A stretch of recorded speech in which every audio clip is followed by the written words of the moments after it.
The rage against the Donald Trump administration is simmering across the U.S. Thousands have taken to the streets in massive No Kings protests.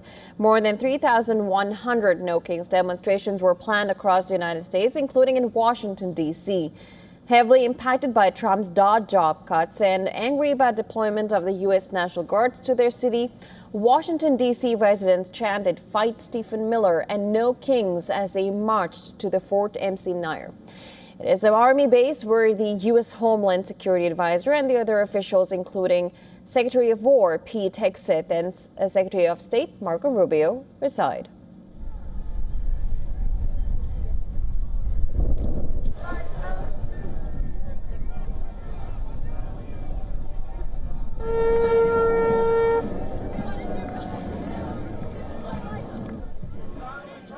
And this marks the third time such protests have been held since Donald Trump assumed his second presidency. Organizers said at least 8 million people participated in the demonstrations on Saturday. Change your mind, show us your courage. Peace! No justice, no peace! But I can definitely say that, the illegal war, the illegal going into other countries and kidnapping their leaders is a big problem for me.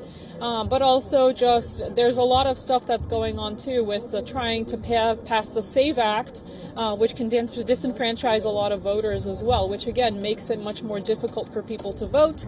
And then we're going to end up with a even more difficult time to have a democracy. Their protests are hailed as some of the most vocal and visual conduits of opposition against Trump's stance on immigration, war, and economy. In October 2025, close to 7 million people turned out to voice their disapproval. We are gathered on the land shaped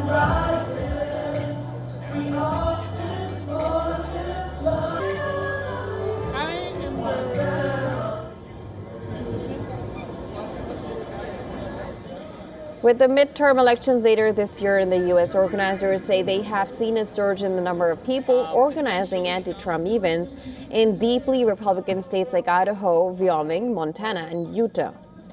But these rallies are not just confined to U.S. anti-Trump rallies. They have also sprung up across Spain, Italy, and France. Most of these rallies are being led by the American diaspora there.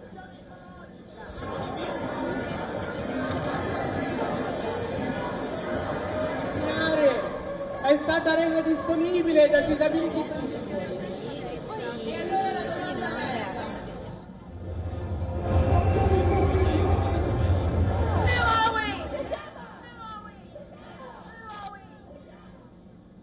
In London, anti-far-right rallies took place. The Green Party members, including its leader, Zach Polanski, joined a major London march in a national demonstration.